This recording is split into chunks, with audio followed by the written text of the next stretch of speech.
A makeshift parade ground in the heart of the Luero Triangle. The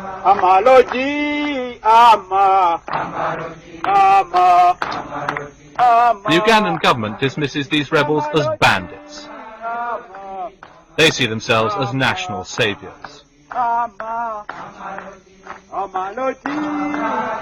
years ago, this man, Yoweri Museveni, led 27 disaffected soldiers into the bush.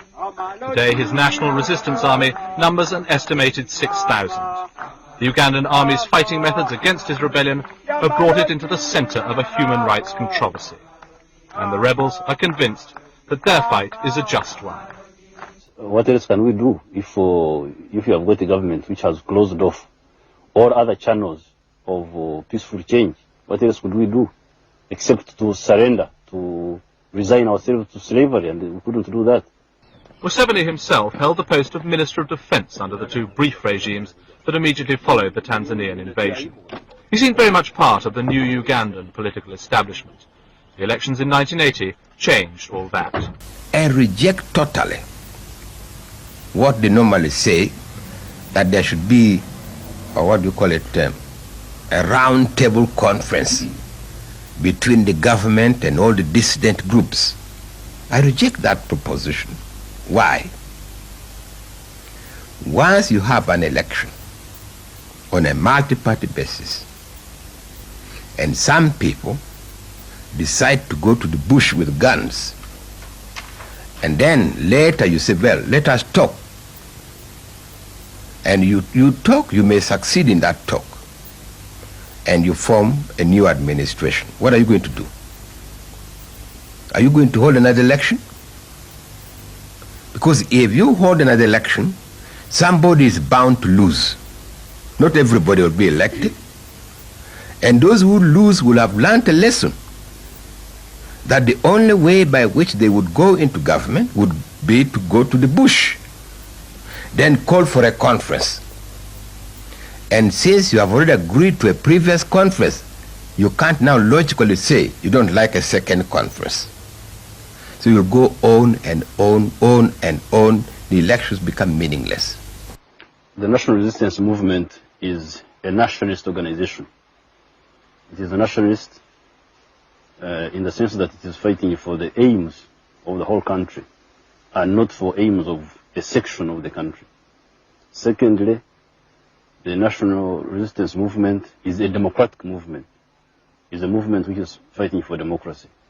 Like this 14-year-old, many have joined the movement because they say they or their families have been ill-treated by the government troops. Speaking through an interpreter, the child said he'd seen his mother hacked to pieces with a machete by government soldiers. And there are a number of army deserters who claim to have been sickened by what they were ordered to do while they were serving in the army. We went on operation in Arua district, whereby an operation commander ordered the soldiers, the troops, to kill, smash everything they find in the operation area. Government troops in training. The authorities point out that they've been faced with the problem of rebuilding a disciplined and controllable army in the wake of the chaos left by Amin's fall. First they had the help of a Commonwealth team, and there's still a small contingent of British troops training them now. But the people of the Luero Triangle say it isn't working. The rebels showed these skeletons as evidence of what the government forces have been doing.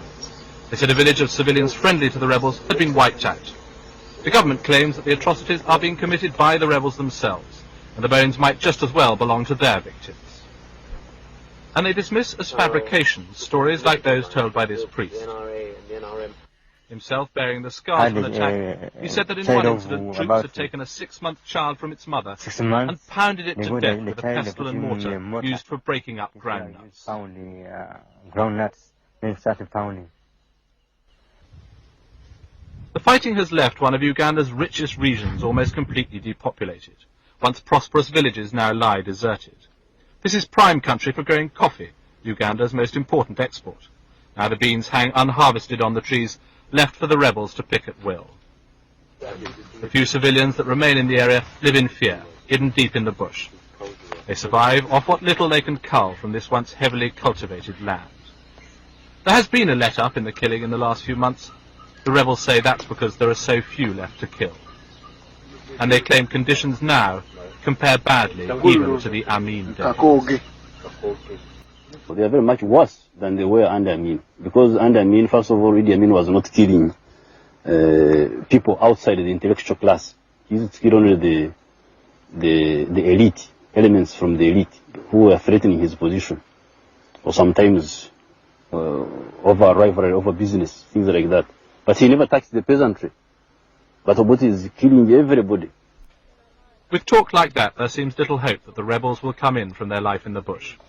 Every 10 days or so, they dismantle their mobile headquarters, pack up the guns they've captured from the government, and move on. The houses they've constructed are destroyed, so that the camp can't be used by the government forces. A new set will have to be built at the next stopping point. Because of the rebels' mobility and the continuing problems of the Ugandan army, there seems little hope of the government finding a military solution. As far as a political solution is concerned, President Obote has said he won't negotiate with the rebels, but he will hold elections this year. Museveni dismisses that as a sham. He and his men will press on with the fight.